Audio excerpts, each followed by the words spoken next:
안녕하세요. 11일, 17일 수요일입니다. 아까 영상을 한 두 번 만들었는데 계속 10철이라고 해가지고 계속 영상을 다시 만들고 있는데, 일단 한국장을 얘기해 보면, 한국장부터 좀 시작을 하면, 제가 기관들을 되게 안 좋아한다고 얘기했잖아요. 왜냐하면 박스권을 나가려고 그러면 기관들이 계속 돈을 빼는 게 보여요. 그러면 이제 기관들이 빠지고 외국인들이 빠지고, 그러면 또 일반인들이 남아가지고 일반인들이 좀 하려고 하는데 계속 이렇단 말이에요. 아무래도 삼성전자에 이제 좀 외국인 자본이 몰리다 보니까 일반인들은 좀 빠져나오면서 빠져나오면서 다른 데로 하는데, 지금 투자하려고 하는데 이제 좀 왔다 갔다 하는 것 같아요. 생각이 어디로 투자해야 될지, 지금 뭐를 해야 되지, 뭐가 좋은 거지, 지금 미국장은 무슨 생각으로 가고 있는 거지, 지금 리테일 쪽으로 다시 가야 되나, 다시 뭐 지금 뭐 갭이나 이런 쪽이 세잖아요. 한국 사람들 갭 많이 좋아한대요. 갭이란 주식을. 갭, 그리고 뭐 나이키, 뭐 언더아머 이런 리테일 주식이 세다 보니까 지금 이런 쪽으로 막 가야 되는지 좀 헷갈리신 것 같아요. 그래서 뭐 한국에서 오늘 배럴 같은 것도 좀 오르고, 물론 다른 것도 많이 오르진 않았지만, 뭐 FNF 이런 유명한 주식들은 좀 많이 안 올랐지만, 그래도 저번 주 금요일 기준에 투자 예탁금이랑 CMA 잔고를 보면, 투자 예탁금은 약간 늘고 있는 추세고, CMA는 좀 줄고 있는 추세니까, 어떻게 보면 다시 장에 들어갈 준비를 했고, 이때 이제 지금 들어와 있겠다라는 생각을 할 수 있습니다. 이게 왜냐면 저번 주 기준이니까, 금융투자협회에서 나오는 지수인데, 저번 주 기준으로 하는 거기 때문에 좀 며칠 전 거예요, 대부분. 그래서 이렇게 움직이고 있지 않나 생각을 하면서, 일단은 결론은 엄청 헷갈리고 있다. 그래서 어느 방향으로 가야 될지, 아니면 좀 되게 이제는 좀 펠로톤 이런 메인 주식도, 그러니까 애플, 아마존 이런 팽 위치에 있는 주식들, 그 다음 위치에 있는 주식들이었던 뭐 스노우플레이크, 펠로톤, 엣지, 뭐 파이버 이런 주식들이 그 다음 티어에 있으면, 그 밑에 티어에 있는 어제 말하려고 했는데 단어를 잊어버려서 못 말했는데, 프론티어 마켓을 되게 좋아하고 있기도 하더라고요. 그러니까 미국 주식, 그 다음에 이머징 마켓, 그리고 그 밑에 있는 게 프론티어 주식인데, 이런 프론티어 방향으로 가는 거는 또 어떤가, 이런 얘기가 좀 되고 있어가지고, 뭐 중국 뭐 자동차 마켓도 이제 좀 다시 뜨고 있고, 물론 프론티어는 아니지만 중국 이머징 마켓이라고 해야 되지만, 그런 데도 뜨고 있고. 근데 이제 프론티어 쪽을 이제 눈을 계속 여기저기 계속 눈을 돌려보고 있는 것 같아요. 돌려보고 있다 보니까 이제 다음 스테이지로 가야 되는데, 다음 스테이지가 뭔가, 도대체 우리가 봐야 되는 다음 방향은 뭔가라는 게 기관들이랑 일반들이랑 지금 다 헷갈리는 것 같아요. 어떻게 딱 한 방향을 정해가지고 가는 것보다 지금 뭐 해야 되지, 지금 어떻게 생각해야 되지, 뭐 이런 것도 많고, 그 중간에 이제 뭐 테슬라도 S&P 500에 추가됐다고 하니까, 추가 이제 도입되는 시점은 이제 확정은 됐고, 그게 도입되는 시점은 이제 12월 말, 12월 30일인가 그 정도 돼요. 그러니까 실제로 지수에 편입되는 거는. 그러면 지수에 있는 인프라도 이제 테슬라에 자연스럽게 흘러드는데, 지금 기준으로는 한 몇십 달러는 더 올라간다고, 한 30달러 정도 더 올라간다고 얘기했는데, 어제 테슬라가 16%, 13% 올랐네요. 그러니까 460달러예요 지금. 그러니까 테슬라를 약간 좀 팔아야 되지 않나, 지금 생각이 들기도 하고 있고, 단기적으로 이렇게 수익 실현을 좀 해야 되기 때문에 이 고민도 많이 되고 있어요. 근데 일단 막 예를 들면, 제가 최근에 편입한 파이버랑 펠로톤에 대해서 얘기하자면, 펠로톤은 계속 왔다 갔다 하고 있어요. 지금 한 사람들이 한 100달러 정도가 적정가가 아니냐라고 생각을 하고 있고, 그래도 백신이라는 얘기가 계속 되고 있는데, 백신이라고 얘기해서 홈에 스테이 앳 홈 주식이라는 뭐 줌, 펠로톤 이런 주식들이 등등등, 이런 집에 있는 환경에 최적화되어 있는 그런 주식들이 타격을 받았단 말이에요. 특별히 줌 같은 경우에는 좀 많이 타격을 받았고, 줌의 모트라고 하는, 줌의 그 해자라고 할 수 있는 거는 줌밖에 없다. 그리고 뭐 다른 그 솔루션에 들어오면 많이 그 타격을 받을 수 있다. 라고 얘기를 하고 있는데, 저도 최근에 줌 들어갔다가 지금 타격을 많이 받고 있거든요. 그래서 이제 줌으로 이제 고민을 많이 하고 있어요. 뭐, 줌은 좀 한숨이 쉬어지네요. 저도 줌 보면 힘이 빠지고 있는데, 줌 얄밉습니다. 계속 줌에 안 들어간다고 생각하다가, 이제 줌이 괜찮겠지 하고 들어갔는데, 이상하게 그 백신이라는 거는 저희가 알고 있었잖아요. 들어온다는 게. 백신 얘기가 이제 들어오고, 백신이라는 게 이제 올해 말부터 약간 준비된 다음에 내년 상반기부터 이제 풀리기 시작하다 대량으로 얘기가 되고 이미 됐었는데, 사람들이 약간 백신 때문에 옮기는 게 아니라 그 옛날에 있었던 그런 주식들로 어닝스 보고, 지금 어닝스를 좀 이제 끝난 피저잖아요. 어닝스를 보고 그 다음에 거기에다가 밸류에이션 얘기가, 가치주라는 얘기가 계속 이제 통합되고 있고, 거기에다가 좀 올드 스타일 같은 바이든이 들어오니까 이런 게 좀 축적되면서 백신 뉴스도 충분히 타격이 있었지만, 백신을 포함해서 그런 밑에 있던 그런 생각들이 같이, 그 옛날에 또 그 부자 그룹들은 돈을 아직 캐시를 많이 가지고 있다고 그랬잖아요. 그래서 그 인플로우 오브 캐시가 그쪽 방향으로 가는 것 같아요. 그냥 사람들이 여기서 특별하게 빠지는 것보다는 그쪽 방향으로 더 쏠리고 있지 않나, 지금 자금들이. 그렇게 생각을 하면서 보고 있는데, 일단 제가 요즘 보고 있는 인더스트리 쪽에서 이제 옷 쪽이랑, 그리고 뭐 맥도날드에서 보고 있는 게, 일단 갭도 보고 있고, 갭은 계속 흐름이 좋아서 어제도 9% 10% 올랐죠. 어제 9.4% 올랐는데, 최근에 트렌드가, 최근에 상향 그래도 뭐 떨어졌다가 한 달 기준으로 보면 이제 19달러에서 시작해서 이제 24달러 정도 유지되고 있고, 일단 갭을 살펴봤는데, 그 옷들이 이제 몇 군데가 있어요. 특별히 이제 주의해서 잘 볼 거는, 올드네이비의 CEO가 올해 3월 달에 갭의 CEO로 이제 헤드가 됐죠. 그러니까 올드네이비가 갭이라는 그 그룹사 계열사 안에 있는 옷들이 올드네이비, 갭, 그리고 아틀란타라고 해야 되나? 아틀란타랑 그리고 바나나 리퍼블릭, 그리고 뭐 하나 더 있었는데, 그런 거에서 올드네이비가 매출을 상당히 많이 올리고 미국에서 비즈니스가 되게 잘 되고 있어요. 거기에 CEO 이름이 인도 여자분이었는데, 소니아 싱갈이라는 사람이 들어와가지고 상당히 지금 잘 하고 있는 것 같아요. 그리고 거기에다가 바이든이랑 몇몇 CEO가 어제 통화를 했다 그러는데, 그 몇몇 핵심 CEO들이랑, 그리고 노조 피플들이랑 얘기를 했는데, 거기에서 이제 포함되어 있는 사람 중에서 소니아 생가리도 포함되어 있고, 그리고 GM 이런 사람들도 같이 해가지고 했다는데, 일단 그런 것도 있고, 갭이 유럽에서 철수를 했고, 스토어들은 철수한다는 얘기가 한 몇 달 전에 전 들었고, 그리고 온라인 비즈니스가 YOY 한 90% 올랐다고 해요. 그러니까 이런 키 팩터들을 보면, 갭이 거기에다가 시총도 그렇게 크진 않아요. 한 8조 정도 되는데, 9조라고 할 수 있죠. 10조? 근데 한 이 정도가 되기 때문에 충분히 매력이 있는 회사기도 해요. 그래서 이거를 좀 보고 있습니다. 이런 거 이게 얘기하는 방향이랑 뭐 ESG랑 이런 게 다 통합돼 가지고 좋은데, 일단 되게 US 쪽이어서 인터내셔널 비즈니스가 그렇게 많다고는 할 수는 없고, 계속 올드네이비에 힘을 쏟는 걸 더 늘려나가고 있고, 그리고 기존의 스토어에서 쓰는 돈을 이제 온라인이랑 테크니컬 쪽에다가 좀 더 돈을 투자하겠다, 이런 얘기들도 방향성도 갖고 있으니까 좋은 기업인 것 같아요.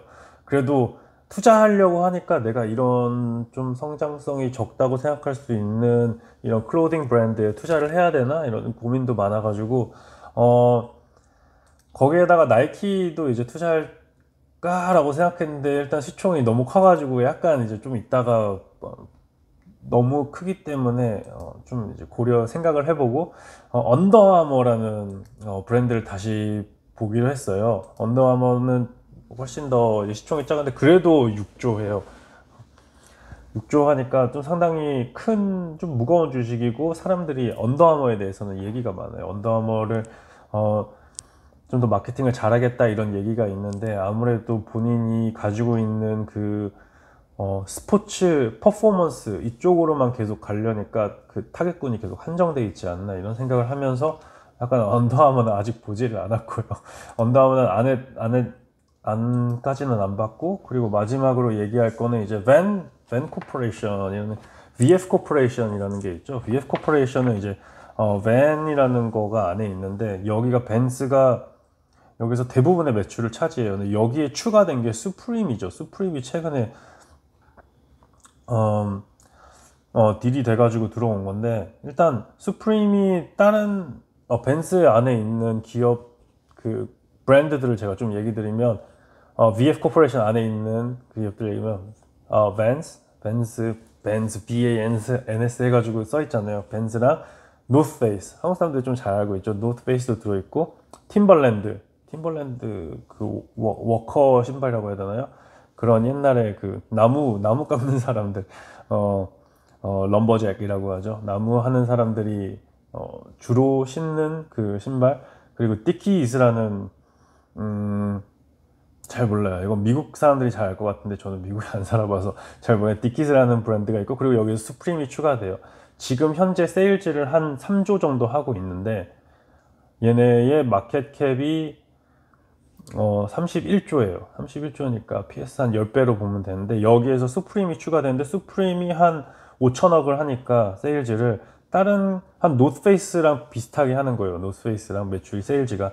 그러니까 충분히 좋은 회사다. 충분히 좋은 회사고, 가는 방향이 일단 디지털로 많이 힘을 쓰고 있어요. 거기에다가 리전이 다른 회사들은 되게 US의 의존도가 좀 비중이 좀 크다 보면, 벤츠는 US랑 인터내셔널이랑 비슷해요. 거의 한 60대 40까지는 아니고 55대 45 정도 되기 때문에 이거를 보시면 돼요. 그래서 revenue allocation을 보면 리전에서 보이시나? 가운데 있는 건데 리전에서 한 55대 45 정도 되겠죠? 네.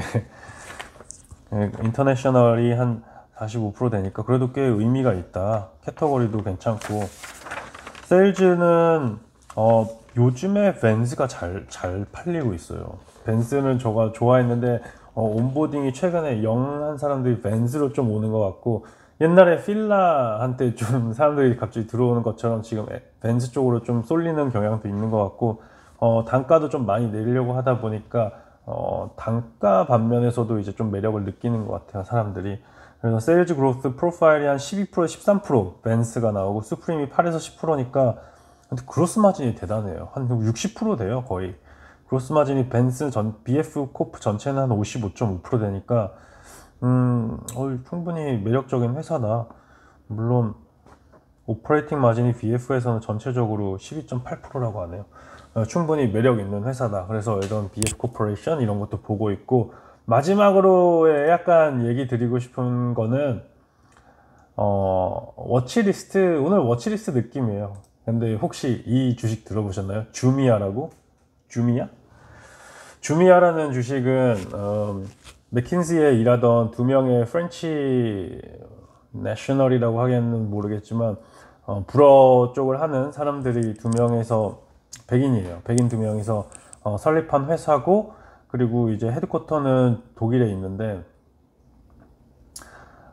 아프리카의 알리바바라고 알리바바라고 하기에는 좀 그렇지만, 일단 본인들이 얘기하기에는 알리바바라고 해요. 그래서 이게 상장된 지 한 언제 상장됐지? 2019년 4월 12일, 4월 12일에 상장을 했는데, 이때 처음에 폭등했어요, 가격이. 처음에 한 40불까지 올라갔어요. IPO 시작한 가격이 $25인데 $40까지 올라갔다가 회계의 문제랑, 그리고 돈을, 약간 기업이 돈을 쓴다. 그러니까 돈이 아니라 약간 뇌물 이런 거에 얘기가 좀 있어가지고 주가가 폭락을 했어요. 폭락을 해서 쭉 떨어지다가 4달러, 2달러까지도 간, 2.3달러까지 간 적이 있었는데, 이게 3월 20일 날, 이건 물론 코로나 때문에 좀 영향도 있다고 할 수 있지만 4월 1일, 4월 1일 정도에 2.7달러까지 갔으니까 폭락을 했다가 지금 다시 약간 이런 문제를 개선했다고 하면서 회복을 하고 있습니다. 그래도 좀 어닝스랑, 그러니까 아프리카에서 판매를 하는 건데, 알리바바 아마존보다 세일즈가 더 좋았어요, 한때는. 지금도 좋다고는 할 수는 없는데, 최근에 어닝스를 제가 보다가 일단 말았거든요. 일단 보다 말았는데, 전년 대비해서 일단 온보딩이 좀 느리고, 온보딩이 좀 느려졌고, 좀 노터블한 게, 일단 판매, 일단 모든 단가가, 그러니까 매출은 쭉 감소했어요. 전 분기 대비였나? 매출은 감소했는데 영업이익이 늘었고, 영업이익이 늘은 이유는 일단 돈을 더 받았고, 수수료를 더 받았고, 그리고 마케팅을 줄였어요. 근데 이게 이해가 안 되는 게, 지금 아주 작은 회사인데 1조밖에 안 돼요. 1조밖에 안 되는 조그만한 회사인데 아프리카를 노리고 있으면 지금 아직 롤아웃을 다 안 했단 말이에요. 그리고 이제 시작한 회사인데 그 마케팅 비용을 50%를 줄인다는 것도 약간 너무 조바심을 가지고 있는 게 아닌가라고 생각을 하고, 물론 걔네들이 마케팅을 줄였지만 우리는 약간 AI, 그거는 좀 그렇지만, 하여튼 마케팅 비용을 반 줄여가지고 모든 단가가 약간 감소했고 영업이익이 좀 늘은 것도 있어요. 그리고 물론 CEO가 요번에 얘기해서 수익에다가 모든 초점을 맞추려고 하다 보니까 그렇게 됐다라고도 하고, 거기랑 이제 배달을 해주는 거가 훨씬 더 단가가 낮아졌다. 그런데 일단 아프리카다 보니까 주소로 배달하는 것보다 어떤 위치로 배달하는 게 훨씬 더 싼 거예요, 단가가. 그래서 얘네들이 단가 모델을 좀 바꾸면서 한 1밀리언 유로인가 아꼈다고 하는데, 난 이게 어떻게 되냐면, 아프리카는 주소지가 있는 게 아니잖아요. 주소지가 있는 것도 아니고 번지수도 있는 것도 아니고, 이렇게 아닌 데가 많다는 거죠. 있지만. 그래서 그러다 보니까 그 주소에 도착해가지고 돈이 지불되는 것보다 어떤 스톱으로 가가지고 거기에서 이제 멈춰가지고 그걸 거기에다가 뭐든 우편 같은 게 모이는 그런 장소가 있으면, 아니면 뭐 친구 집이 주소가 있으면 친구 집에다가 떨어뜨려 놓는 거죠. 뭐 그렇게 스톱을 하는 거죠. 그렇게 하다 보니까 뭐 거기에서 돈이 좀 아꼈다 그러는데, 아직 투자하기에는 좀 이른 것 같습니다. 제가 이런 주미아에 관심을 가져가지고 어제 좀 많이 관계 기업들을 찾아봤는데, 일단 아프리카에서도 좀 별로였고, 저도 투자할 때 좀 별로였던 게, 일단 CEO가 프랑스 기반 사람인 거예요. 왜냐면 프랑스의 식민지가 아프리카에 많았잖아요. 그래서 아프리카에서 몇몇 국가들은 이제 프랑스어를 불어를 쓴단 말이에요. 그러다 보니까 좀 식민지 이런 느낌이 좀 나고, 아프리카 기업이라고 하기에는 좀 되게 거리감이 있다 이런 생각이 들어서. 그리고 주미아 때문에 스타트업도 많이 시작한대요. 많이 아프리카 CEO들이 시작하는 이런 게 있으니까, 지금 어떻게 보면 주미아를 투자하기에는 약간 이런 느낌이 들어요. 주미아가 비욘드 미트고, 실질적으로 그 밑에 이제 상장이 안 된 임파서블 푸드, 그리고 또 다른 이런 기업들이 많이 내재돼 있으니까, 물론 좀 기다려 보면 주미아가 어느 정도 위치는 가지고 올라갈 수 있을 것 같은데, 뭐 이집트에서도 잘 되고 있고. 그런데 일단 제일 큰 게 로지스틱스 문제가 많아요. 이거 이동하는 거에 대해서 문제가 많다 보니까 프로핏, 이동하는 거 이런 거에 문제가 많은데, 지금 수익에 대해서 얘기하는 걸 보니까 이 맥킨지에서 출신들이거든요, 둘 다. 수익에서 얘기하니까 뭔가 펀딩이 부족하다, 뭔가 이제 부족해가지고 수익으로 완전 잘 되고 있으면 수익에 에임할 필요까지는 없는데, 코로나 때문이어서 일시적으로 수익에 좀 집중했는지, 뭐 때문에 수익에 집중했는지, 엑싯을 하려고 수익을 집중하고 있는지는 잘 모르겠어요. 그래서 약간 거부감이 가는데, 워치리스트에 두고 계속 볼만한 주식은 맞는 것 같습니다. 주미아 테크놀로지여가지고 티커 심볼이 JMIA인데, 이것도 한번 보면서 계속 이제 생각하면 좋을 것 같습니다. 그래서 이제 전체 포트폴리오를 다시 한번 돌아보면 팔렌티어만 좋아요. 최근에 팔렌티어만 계속 뭐 많이 떨어지지도 않고 좀 레귤러하게 가는데, 펠로톤도 힘이 아무래도 이번 쿼터에서 뭐 문제점을 많이 얘기해 줬으니까 약간 지장이 있을 수도 있다라고 생각을 하고 있는데, 그러면 다음은 어딘가 계속 생각하는데 명확한 답이 안 나와서, 일단 파이버랑 펠로톤 이런 거를 메인으로 이제 들고 있으면서 어떻게 방향으로 갈지 계속 생각을 하고 있습니다. 테슬라는 어떻게 할지 모르겠어요. 테슬라는 오늘 좀 팔아야 될 수도 있습니다. 오늘 팔 수도 있습니다. 오늘 올랐으니까 포스트마켓에서. 프리마켓이랑 실제 마켓에서 조금 더 점핑하면 저는 테슬라는 팔 생각이 있습니다. 그래서 지금 한국장 마감하기 한 1분 전인데 오늘은 좀 빨리 영상을 남기고 있네요. 영상을 남기고 있으면서 좀 요즘에 쉬엄쉬엄 쉬어가면서 하니까, 다들 여러분들도 다 너무 스트레스 받지 말고, 스트레스 많이 받으면 제가 늘 말씀드리죠, 비중을 줄이라고. 스트레스 안 받을 정도로 비중을 줄이시는 것도 좋고, 스트레스 안 받을 정도로 포트를 유지하면서, 아니면 스트레스를 많이 받으면 차라리 종목을 늘리는 것도 한 방향이에요. 그러니까 가격 한쪽에 너무 안 쏠리게 하시는 거죠. 그래서 오늘 별의별 종목에 대해서 얘기해 봤는데, 장후 동시효과가 시작되었습니다. 장이 마감했습니다. 동시효과가 시작했습니다. 그러니까 여러분들도 재밌게 좀 보시고, 좋아요와 추천 부탁드리면서 오늘 영상도 여기에서 마무리 짓도록 하겠습니다. 오늘은 장 마감하기 전에 놀러 나갈까 했는데, 요즘에 유튜브를 해야 되지 해가지고 영상을 남기면서 좀 시간이 조절이 잘 안 되네요. 그래서 어제 운동하고 오늘도 운동하고 있으니까, 여러분도 운동 많이 챙기시면서 건강도 다 챙기시고, 그러면 내일 뵙도록 하겠습니다. 시청해주셔서 감사합니다. 좋아요와 구독 부탁드리겠습니다.